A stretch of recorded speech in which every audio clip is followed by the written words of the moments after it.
Hello everybody. आज हम बात करते हैं वीकली करंट अफेयर्स की। कौन कौन सी जो न्यूज़ है वो इस वीक में इम्पोर्टेंट रही है। सबसे पहले बात करते हैं भारत में जो शरणार्थी निर्वासन है, यानी जो अभी हाल ही में तख्तापलट हुआ था जो बांग्लादेश में, और उसके बाद जो बांग्लादेशी नागरिक थे बहुत ज़्यादा मात्रा में जो है भारत में घुसपैठ की थी उन्होंने। इसके बाद डिजिटल इंडिया के 10 वर्ष पूरे हो गए हैं। खबर क्या है इसमें, और डिजिटल इंडिया की जो ये जो योजना है ये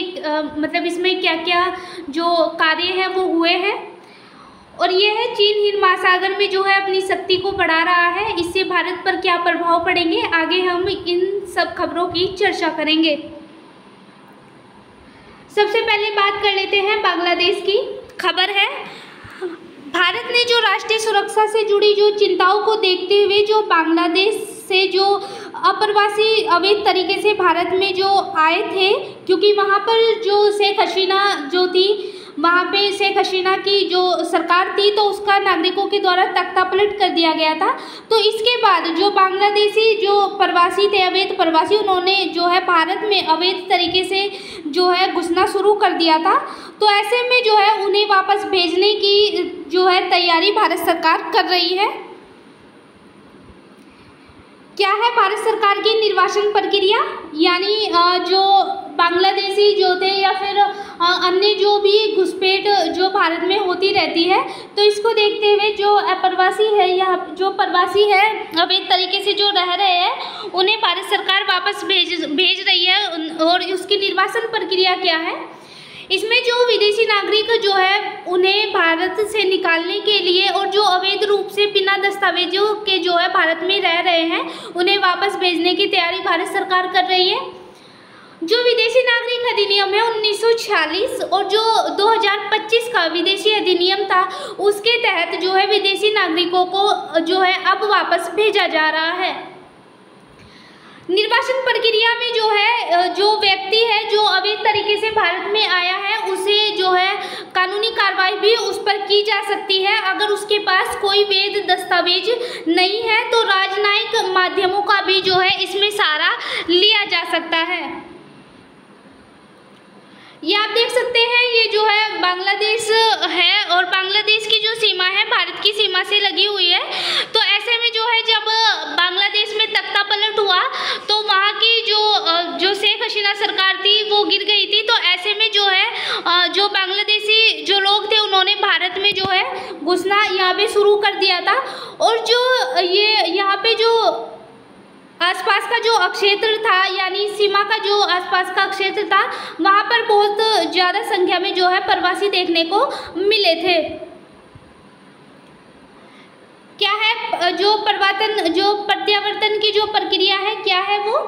ऐसे में अगर कोई संदिग्ध विदेशी नागरिक है और जो हमारी अंतर्राष्ट्रीय सीमा है जो अन्य देशों से लगी हुई है, जो है अगर कोई वहाँ पे घुसने की कोशिश करता है तो उसे बलपूर्वक बीएसएफ के द्वारा जो है वापस भेजा जा सकता है। और ये इसके लिए कोई भी वैधानिक प्रक्रिया की ज़रूरत नहीं है। वहाँ पे जो है अगर जैसे बांग्लादेशी जो लोग थे उन्होंने गलत तरीके से जो है भारत में घुसने की कोशिश की थी, तो ऐसे में जो बीएसएफ जो सीमाओं पर जो है तैनात है जो बीएसएफ, तो उन्होंने जो है बिना किसी वैधानिक प्रक्रिया के उन्हें वापस भेजने की जो है पूरी प्रक्रिया की थी। भारत में अप्रवास रोकने के लिए कई कानून जो है बनाए गए हैं। अप्रवास विदेशी अधिनियम 2025, इसने विदेशी नागरिक जो अधिनियम आया था 1946 में, जो भी विदेशी नागरिक भारत में आएगा वो पासपोर्ट और वीजा के तहत ही इस अधिनियम के तहत भारत में आ सकता है।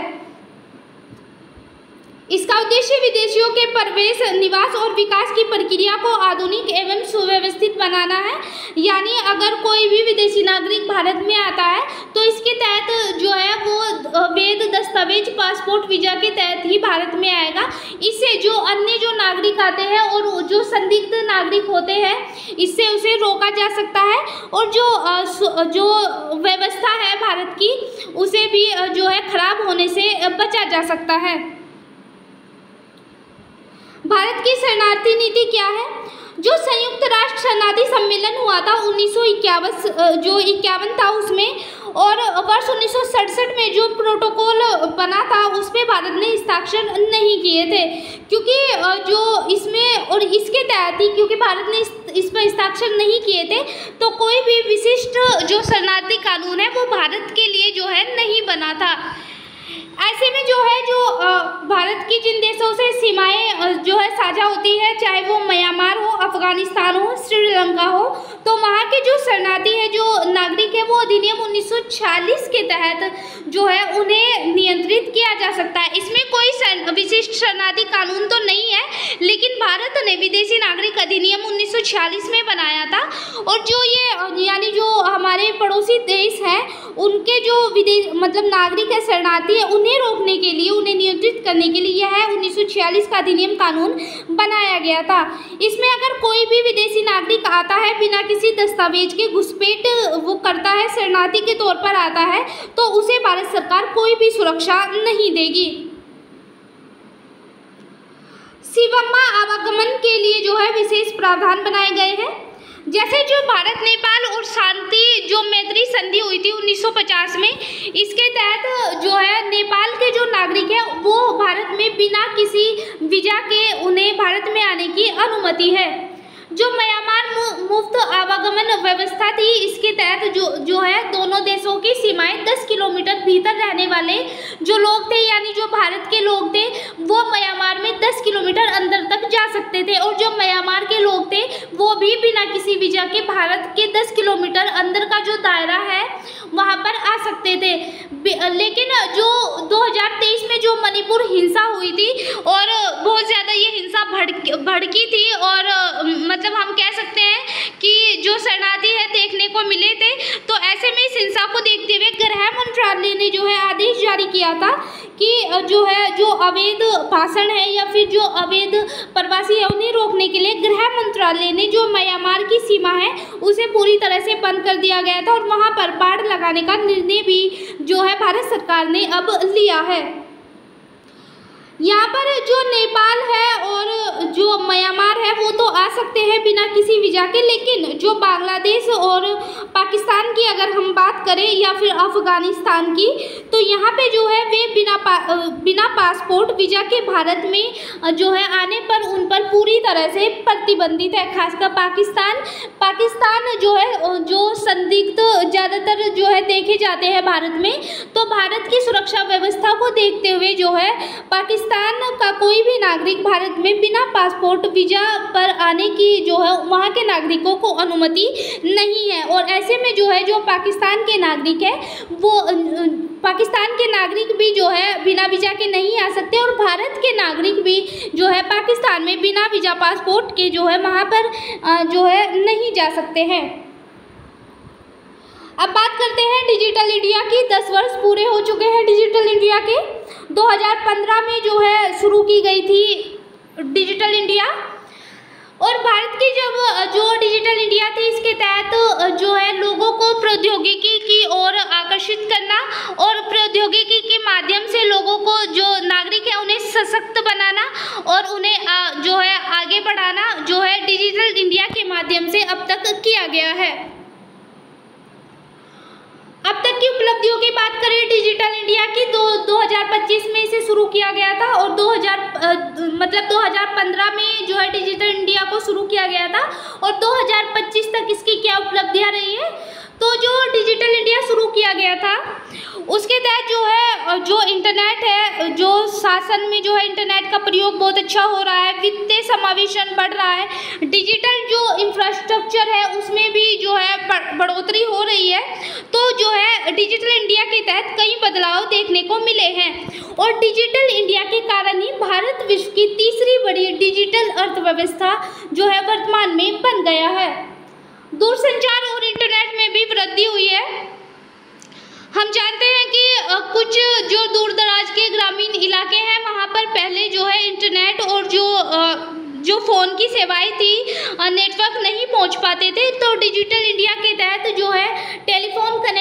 कनेक्शनों में भी बढ़ोतरी हुई है। 93.3 करोड़ पहले थी जो टेलीफोन कनेक्शन है, लेकिन 120 करोड़ वर्तमान में हो गए हैं। इंटरनेट की बात करें तो जो पहाड़ी इलाके हैं या फिर जो मैदानी इलाकों में भी जो गांव के जो क्षेत्र है वहाँ पर इंटरनेट नहीं पहुँच पाता था, तो ऐसे में जो इंटरनेट उपयोगकर्ता थे उनकी संख्या बहुत कम थी। लेकिन 2025 तक यानी 2015 से 25 तक इसमें भी वृद्धि हुई है। 285% जो है इंटरनेट उपयोगकर्ता में जो है वृद्धि देखने को मिली है। ग्रामीण भारत के लिए जो भारत सरकार ने डिजिटल इंडिया के तहत एक नेट परियोजना चलाई थी। नेट परियोजना उन लोगों के लिए चलाई थी यानी जो ग्राम पंचायतें हैं हमारी, तो वहाँ पर जो ग्राम पंचायतें हैं उन तक जो है ऑप्टिकल फाइबर के माध्यम से उन्हें 4G से जोड़ा गया था, जिससे जो गांव का इंफ्रास्ट्रक्चर है उसमें बढ़ोतरी हो सके और गांव के जो लोग हैं वो डिजिटल इंडिया के तहत आगे बढ़ सके और जो है जो AI का प्रयोग है उसे सीखने में भी जो है 4G के माध्यम से कनेक्टिविटी के तहत जो है आगे बढ़ सके। अप्रैल 2025 तक UPI की हम बात करें तो UPI डिजिटल इंडिया के तहत एक बहुत बड़ी उपलब्धि मानी जाती है। इसके डिजिटल इंडिया के तहत ही इसे शुरू किया गया था। 17.7 करोड़ लेन देन अब तक जो है UPI के माध्यम से देश में हुए हैं, जो वैश्विक स्तर पर भारत की जो संख्या है जो 49% है वो दर्शाता है। अगर UPI की बात करें तो बहुत अच्छा लेन देन में संसाधन वर्तमान समय में ये माना जाता है और इस वक्त UPI का जो प्रयोग है विश्व में 7 से अधिक देशों में हो रहा है, जो डिजिटल इंडिया की एक सबसे बड़ी पहल मानी जाती है। 142 करोड़ आधार कार्ड ID बनाई गई है डिजिटल इंडिया के तहत, क्योंकि जो फर्जी राशन कार्ड बनाए जाते थे पहले और जो डुप्लीकेट LPG कनेक्शन थे, तो आधार कार्ड से जो है इन दोनों को लिंक कर दिया गया है, राशन कार्ड और LPG कनेक्शन को। तो इसके तहत जो है जो इनमें जो फर्जीवाड़ा होता था उसे रोकने में बहुत ज़्यादा मदद मिली है और 4.23 करोड़ जो है डुप्लीकेट जो LPG कनेक्शन है उन्हें जो है इस ID के तहत यानी आधार कार्ड ID के तहत पूरी तरह से हटा दिया गया है। डिजिटल इंडिया के तहत AI में भी वृद्धि हुई है, क्योंकि आज की अगर हम बात करें तो AI का प्रयोग चाहे वो प्रशासन में हो या फिर जो अन्य तरह के जो इंफ्रास्ट्रक्चर है उसमें भी AI का प्रयोग हो रहा है। और जो AI इनोवेशन है, सेंटर फ्यूचर स्किल्स है, उसमें भी बहुत ज़्यादा बढ़ोतरी हो रही है। स्कूली स्तर पर जो शैक्षिक संस्थान है उसमें भी AI का प्रयोग बहुत ज़्यादा हो रहा है। स्टार्टअप को जो है डिजिटल इंडिया के तहत जो AI का प्रयोग किया मतलब बढ़ोतरी, नवाचार को बढ़ोतरी दी जा रही है, तो इससे जो है स्टार्टअप में भी बढ़ोतरी हो रही है और जो युवा है वो जो है साक्षरता की दर AI डिजिटल इंडिया के तहत आगे बढ़ रहे हैं। डिजिटल इंडिया जो है 1 जुलाई 2015 को जो है शुरुआत की गई थी, जो नरेंद्र मोदी सरकार है उनके द्वारा इसे शुरू किया गया था और जो इसके पहल थी यानी डिजिटल इंडिया को जो शुरू किया गया था वो डिजिटल जो औद्योगिक क्षेत्र है उसमें जो है नागरिक आगे बढ़ सके और जो वित्तीय समावेशन है डिजिटल इंडिया के तहत नागरिकों को सशक्त बनाया जा सके और समाज ज्ञान आधारित अर्थव्यवस्था पर आगे बढ़े। इसके उद्देश्यों की बात करें तो नागरिकों को डिजिटल इंडिया के तहत सशक्त बनाना और प्रौद्योगिकी तक जो उनकी पहुंच है उसे और ज़्यादा जो है बढ़ोतरी इसमें करना है। डिजिटल इंडिया के तहत जीवन की गुणवत्ता में सुधार करके जो प्रौद्योगिकी है या फिर जो नवाचार के क्षेत्र में, स्टार्टअप के क्षेत्र में या फिर जो शैक्षणिक संस्थान है वहाँ पे जो है AI का प्रयोग करके या फिर अन्य जो भी या फिर डिजिटल इंडिया में प्रशिक्षण लेके जो है जैसे UPI का प्रयोग हम करते हैं या फिर जो AI का प्रयोग आजकल बहुत ज़्यादा होने लगा है, तो ये सब डिजिटल इंडिया के तहत ही लाए गए थे। तो ऐसे में सबसे बड़ा जो उद्देश्य है डिजिटल इंडिया का, तो जो युवा है वो प्रौद्योगिकी क्षेत्र में आगे बढ़ सके और उनके जीवन स्तर में बढ़ोतरी हो सके। डिजिटल इंडिया को और अधिक मजबूत करने के लिए बहुत सारे उपाय हो सकते हैं, जैसे भारत सरकार की तरफ से जो नेट परियोजना चलाई गई है उसमें PM वाणी जो योजना है उसके माध्यम से जहाँ पर जो मतलब पहले इंटरनेट नहीं पहुंच पाता था और जो एआई का जो उपयोग था वो नहीं हुआ था, क्योंकि सशक्त नहीं थे जो गांव के नागरिक हैं। तो डिजिटल इंडिया के तहत गांव में डिजिटल बुनियादी ढांचे का विस्तार करना और जो उपकरण है उस पर जो है पीएम वाणी के तहत जो है उपकरणों पर सब्सिडी देना और पहुंच बढ़ाने के लिए, यानी गांव-गांव तक पहुंच बढ़ाने के लिए जो क्षेत्र की भाषा है उसके प्रयोग को बढ़ावा देना बहुत जरूरी है। साइबर सुरक्षित भारत का विस्तार करना, कौशल भारत के तहत प्रशिक्षण देना और पीएलआई जो योजनाएं हैं उसके माध्यम से स्वदेशी साइबर सुरक्षा अनुसंधान एवं विकास का समर्थन करना। साइबर सुरक्षा का मतलब हम जानते हैं कि आज का जो टाइम है, साइबर के तहत किसी भी मतलब अपनी फोटो पर किसी भी अन्य फोटो लगाकर जो है ब्लैकमेल आज के टाइम में किया जा सकता है। तो ऐसे में अगर युवाओं को, जो गांव के स्तर पर जो युवा है, जो नागरिक है, उन्हें अगर डिजिटल इंडिया के तहत प्रशिक्षण दिया जाता है, क्षेत्रीय भाषा में उन्हें प्रशिक्षण दिया जाता है ताकि वो जो है उन्हें समझ में आ सके, तो ऐसे में जो साइबर अपराध है उसमें जो है वो उन्हें समझने में मदद मिलेगी और कोई उन्हें ब्लैकमेलिंग जैसा मतलब ऐसा कुछ नहीं हो पाएगा, कोई उन्हें ब्लैकमेल नहीं कर पाएगा। तो ऐसे में डिजिटल इंडिया के तहत जो है कौशल विकास के तहत जो है प्रशिक्षण देना चाहिए नागरिकों को। और पीएलआई योजनाएं, बहुत सी योजनाएं जो है भारत सरकार के द्वारा चलाई जाती है, तो ऐसे में जो है गांव-गांव तक इसे पहुंचाने के लिए जो है डिजिटल इंडिया के तहत जो है इन्हें लोगों को, नागरिकों को प्रशिक्षण दिया जाना चाहिए।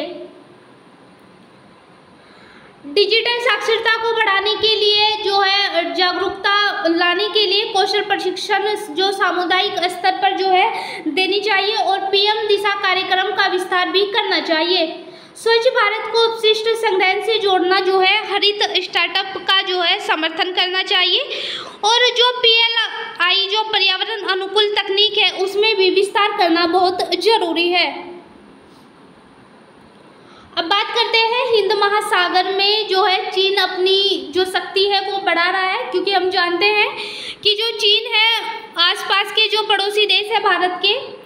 उन्हें जो है ऋण देकर अपनी जो योजनाएं हैं, चाहे वो बांग्लादेश में जो वो सड़क परियोजना बना रहा है,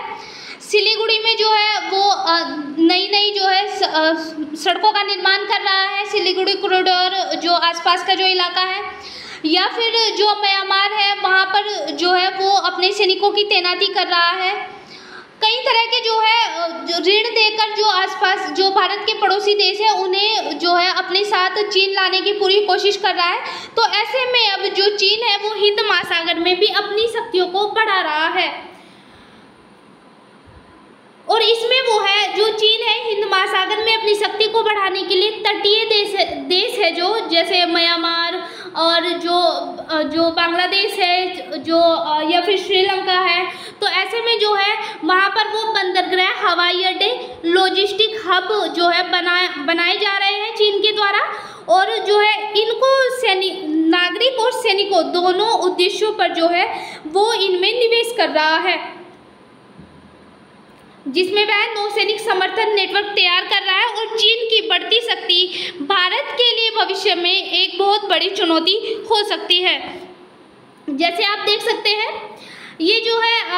हिंद महासागर है और आसपास का जो क्षेत्र है, यानी जो भारत के आसपास का क्षेत्र है, हम यहाँ देख सकते हैं म्यांमार है, बांग्लादेश है, पाकिस्तान है। पाकिस्तान में भी जो है ऋण देकर अभी हाल ही में हमने देखा भी है, चाहे वो ऋण की बात हो या फिर जो अभी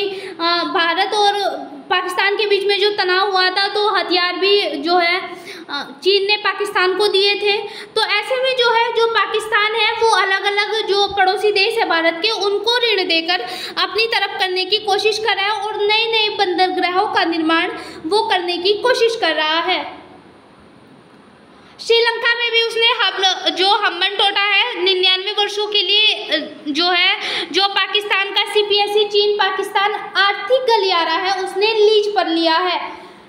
पाकिस्तान में जो है वहाँ पर तो इसने लीज पर लिया है और वो जो है यहाँ पर भी वो जो बंदरगाह है उनको बनाने की तैयारी कर रहा है। ऐसे ही जो बांग्लादेश का चटगांव का जो इलाका है वहाँ पर भी जो है सड़क परियोजना का निर्माण जो है उद्घाटन इसने किया है। म्यांमार में जो है इसने समुद्री सीमाओं के जो निकट वहाँ पर भी बंदरगाहों का निर्माण जो है चीन के द्वारा किया जा रहा है। चीन की एक स्ट्रिंग्स ऑफ पलरस जो योजना है वो भी सामने आ रही है और इस रणनीति के तहत जो है भारत के आसपास का जो इलाका है वहाँ पर ये नौसैनिक लॉजिस्टिक नेटवर्क को विकसित कर रहा है। इस रणनीति का जो लक्ष्य है सबसे बड़ा चीन मानता है कि अगर कोई भी संघर्ष की स्थिति उत्पन्न हो जाती है तो स्ट्रिंग्स ऑफ पलरस के तहत जो है सैनिकों की त्वरित जो संघर्ष अगर होता है तो ऐसे में जो है क्योंकि चीन इसके तहत सैनिकों की तैनाती कर रहा है तो चीन जो है अचानक से संघर्ष के वक्त जो है उसके सैनिक भारत पर हमला आसानी से कर सकते हैं। चीन ने जिबूती सी अड्डे 2017 के जिबूती जो अड्डा है वहाँ पर 2017 के माध्यम से जो हिंद महासागर का क्षेत्र था वहाँ पर अपनी नौसैनिक उपस्थिति को भी बढ़ाया है और वह लंबे समय से सैनिक अभियान जो है वहाँ पर कर रहा है और पनडुब्बियों की तैनाती भी वहाँ पर बढ़ रही है। जैसे कि अभी खबर भी आई थी कि जो चीन है वो जो हिंद महासागर में जो है अपनी पनडुब्बियों को तैनात कर रहा है और नेटवर्क के जरिए वहाँ पर जो है सर्च भी कर रहा है ताकि भारत का जो खुफिया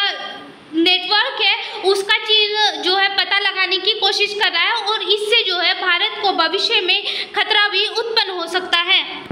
चीन की ऋण जल कूटनीति, चीन की जो ऋण जल जो कूटनीति है इसके तहत जो है बेल्ट एंड रोड इनिशिएटिव के तहत शुरू की गई अस्तित्व पर आधारित है। इससे संबंधित जो देश है उन्हें यह ऋण में जो है फंसाता है। यानी अभी हाल ही में बांग्लादेश को इसी के तहत इसने जो है ऋण दिया था और बेल्ट एंड रोड इनिशिएटिव के तहत ही इसने जो बांग्लादेश में रोड परियोजनाएं हैं वो चलाई थी। बांग्लादेश को क्योंकि बांग्लादेश की आर्थिक स्थिति जो तख्ता पलट के बाद जो है बहुत ज़्यादा खराब हो गई थी तो ऐसे में जो है चीन ने उसकी मदद की थी और इसी के जरिए उन्होंने ऋण देने के बाद जो है अपने जाल में उसने बांग्लादेश हो या फिर श्रीलंका हो जिनकी आर्थिक स्थिति सही नहीं है तो ऐसे में वो अपने जाल में फंसा रहा है उन्हें और वहाँ पर अपनी परियोजनाओं को लॉन्च कर रहा है भारत के खिलाफ। मालदीव की भी अगर बात करें तो मालदीव का जो बुनियादी ढांचा है वहाँ वो भी अच्छा नहीं है, आर्थिक स्थिति मालदीव की अच्छी नहीं है तो वहाँ पे भी जो है उसे कर्ज देकर परियोजनाओं की शुरुआत कर रहा है और इन देशों को क्योंकि ये देश जो है ऋण लेकर पूरी तरह से चीन के जो चीन है उसके अधिकार क्षेत्र में आ जाते हैं तो ऐसे में इन देशों को बीजिंग पर निर्भर रहना पड़ता है। जैसे अभी हाल ही में श्रीलंका का जो हम्बनटोटा जो है वहाँ पर भी जो है चीन के द्वारा बंदरगाहों का निर्माण किया जा रहा है। चीन जो है इन सब देशों की आर्थिक कमजोरी का फायदा उठा रहा है और इन पर दबाव बनाता है और अपने अनुसार जो है इनसे कार्य कराता है, चाहे वो जो बेल्ट एंड रोड इनिशिएटिव के तहत बांग्लादेश में रोड परियोजनाओं यानी रोड बनाना हो भारत के खिलाफ या फिर म्यांमार में अपने सैनिकों की तैनाती करनी हो या फिर श्रीलंका में बंदरगाहों का निर्माण। तो जो चीन की ऋण नीति है, जो ऋण देने की जो नीति है वो बहुत ज़्यादा जो है कामयाब इस वक्त हो रही है। जैसे कि आप देख सकते हैं कि जो BRI परियोजना थी उसमें बांग्लादेश शामिल था। 2016 में बेल्ट एंड रोड इनिशिएटिव का हिस्सा बांग्लादेश जो है बना था और शेख हसीना जो थी जिनका अभी तख्ता पलट हो गया था तब वहाँ की जो प्रधानमंत्री थी शेख हसीना तो उसके साथ ये समझौता हुआ था। 26 अरब डॉलर बेल्ट एंड रोड पर जो है चीन के द्वारा इसमें खर्च होने हैं और 14 अरब डॉलर दोनों देशों का एक ये ज्वाइंट जो है समझौता था और इसमें जो है इस समझौते के तहत ही जो है चीन ने बांग्लादेश को कर्ज भी दिया था।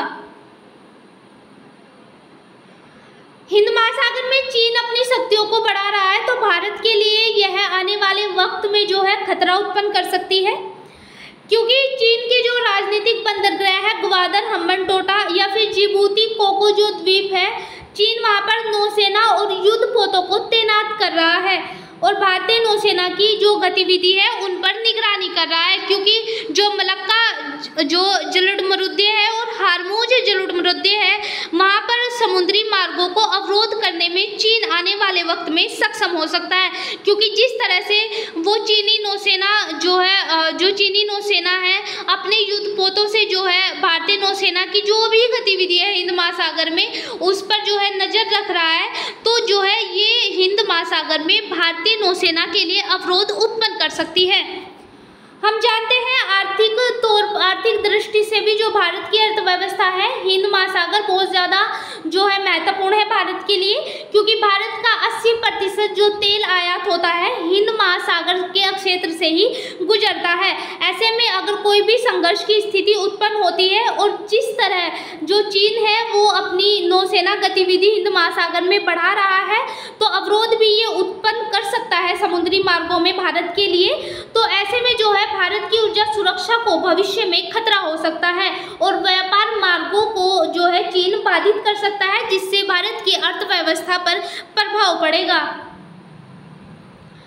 ये आप देख सकते हैं जो चीन का स्पाई शिप है, भारत की मिसाइल जो ट्रेजेक्टरी स्पीड रेंज है एक्यूरेसी से जुड़ी जानकारियां जो है ये हासिल कर सकता है। यानी जो चीन है उसके द्वारा जो ये शिप है इसके जरिए भारत की मिसाइल्स पर और जो भारत की गतिविधियां हैं उन पर चीन इसके जरिए नज़र रखने की कोशिश कर रहा है।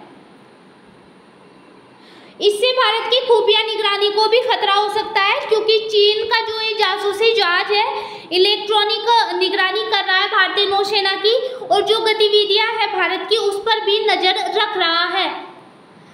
इसके द्वारा संदिग्ध समुद्री सेंसर पनडुब्बियां भी जो है हिंद महासागर में जो है चलाई जा रही है और वह जो भारत की जो भी नौसैनिक गतिविधियां हैं उनका जो पता लगाने की पूरी तरह से कोशिश इन पनडुब्बियों के जरिए चीन कर रहा है। कूटनीतिक और भू राजनीतिक खतरा भी भारत के लिए बढ़ सकता है। जो नेपाल, मालदीव, बांग्लादेश है, चीन का जो है इन पर प्रभाव बढ़ रहा है, क्योंकि चीन इन्हें कर्ज दे रहा है और कर्ज के साथ जो अपनी परियोजनाएं, चाहे वो बंदरगाहों का निर्माण हो, बांग्लादेश में सड़क परियोजना हो या फिर जो है अन्य जो और म्यांमार में जो है अपने नौसेना की तैनाती हो, तो ऐसे में जो है वो अपनी जो प्रभाव है चीन वो पूरी तरह से इन देशों में बढ़ा रहा है। पाकिस्तान की बात करें तो पाकिस्तान के साथ जो है चीन नौसेना अभ्यास भी कर रहा है। ऋण के साथ जो है हथियार भी पाकिस्तान को दे रहा है, तो ऐसे में जो है पूरा दबाव इन देशों पर चीन बढ़ा रहा है धीरे धीरे। और अगर अन्य देशों की बात करें तो चीन के द्वारा जो ईरान और रूस है जो है आपस में सहयोग साझेदारी के साथ मिलकर सैन्य अभ्यास, नौसेना अभ्यास चलाए जा रहे हैं चीन के द्वारा। और जो है भारत को जो चीन है वो अपने ही पड़ोसी देशों के खिलाफ जो है प्रयोग कर रहा है। इससे जो है भारत की जो सामरिक साम्यता है वो कमज़ोर होती दिख रही है और जो आने वाले वक्त में अगर ये देश भारत के खिलाफ खड़े हो जाते हैं तो चीन अगर कोई भी संघर्ष की स्थिति उत्पन्न होती है तो भारत में जो है चारों तरफ से हमला जो है भारत पर कर सकता है। इस संतुलन के लिए जो है अमेरिकी और क्वाड पर निर्भरता बढ़ाने की धमकी भी जो है चीन के द्वारा इन देशों को दी जा रही है। मालदीव की जो आर्थिक जो अर्थव्यवस्था है उसमें भी जो है चीन की हिस्सेदारी है। चीन पूरी तरह से मालदीव को ऋण दे रखा है, तो ऐसे में मालदीव में वह मिलिट्री बेस बना रहा है जो भारत के लिए आने वाले वक्त में जो है खतरे का साधन बन सकता है। भारत हिंद महासागर में अपनी शक्ति को कैसे बढ़ा सकता है? हम जानते हैं कि जो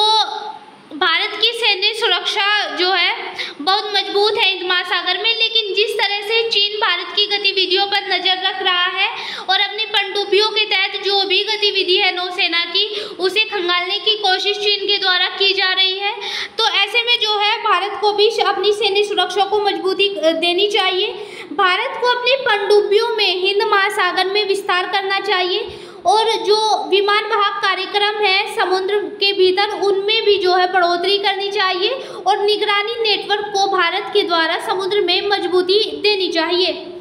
अंडमान और निकोबार का जो क्षेत्र है वहाँ पर नौसैनिक वायुसेना मिसाइल प्रणाली, इलेक्ट्रॉनिक जो उपकरण है उनकी तैनाती की जानी चाहिए और जो क्वाड या फिर आसियान जो देश है उनके साथ भी सैन्य अभ्यास जो है भारत को बढ़ानी चाहिए। भारत के लिए जो है चाबहार जो पोर्ट है ईरान का बहुत ज़्यादा इम्पोर्टेंट है। हालांकि वर्तमान में जो है जो ईरान है चाबहार पोर्ट को बंद करने की बात जो है की गई थी, लेकिन इसे जो है अगर हम अर्थव्यवस्था की बात करें तो भारत के लिए चाबहार पोर्ट हो या फिर इंडोनेशिया का जो सुबाग है, ओमान का जो दुकम है, तो ऐसे क्षेत्र के जो बंदरगाह है वहाँ पे भी भारत को और अधिक मजबूती से निवेश करना चाहिए ताकि भारत की जो शक्ति है उसमें बढ़ोतरी हो सके। भारत को अनुदान और रियायती कर्ज देना चाहिए। जिस तरह चीन कर्ज देकर जो पड़ोसी देश है भारत के उन पर अपनी शक्ति को मजबूत कर रहा है, तो ऐसे में भारत को भी ये कदम उठाने चाहिए। जैसे श्रीलंका, मालदीव, बांग्लादेश है, तो ऐसे में जो है कर्ज देकर जो है भारत को भी इनकी मदद करनी चाहिए, जिससे इन देशों की चीन पर जो निर्भरता है वो कम हो सके। राजनीतिक गठबंधन भारत को समुद्री जो सुरक्षा है उसमें भी जो है विस्तार करना चाहिए। क्वाड को जो है सशक्त बनाना चाहिए। अमेरिका, जापान, ऑस्ट्रेलिया, फ्रांस के साथ रक्षा सहयोग और प्रौद्योगिकी पर जो है साझेकरण को भी बढ़ावा देना चाहिए ताकि आने वाले वक्त में जो है जो नौसैनिक अभ्यास एक दूसरे देशों के साथ किए जाते हैं भारत के द्वारा, तो ऐसे में उनसे भी जो है भारत को मजबूती मिल सके। तो जो आज की हमारी जो न्यूज़ थी ये वीकली करंट अफेयर्स था हमारा ये, तो इसमें जो है चाहे वो डिजिटल इंडिया हो या फिर जो हिंद महासागर में जो चीन है उसके द्वारा शक्ति का विस्तार किया जा रहा है, तो ऐसे में जो है भारत को जो है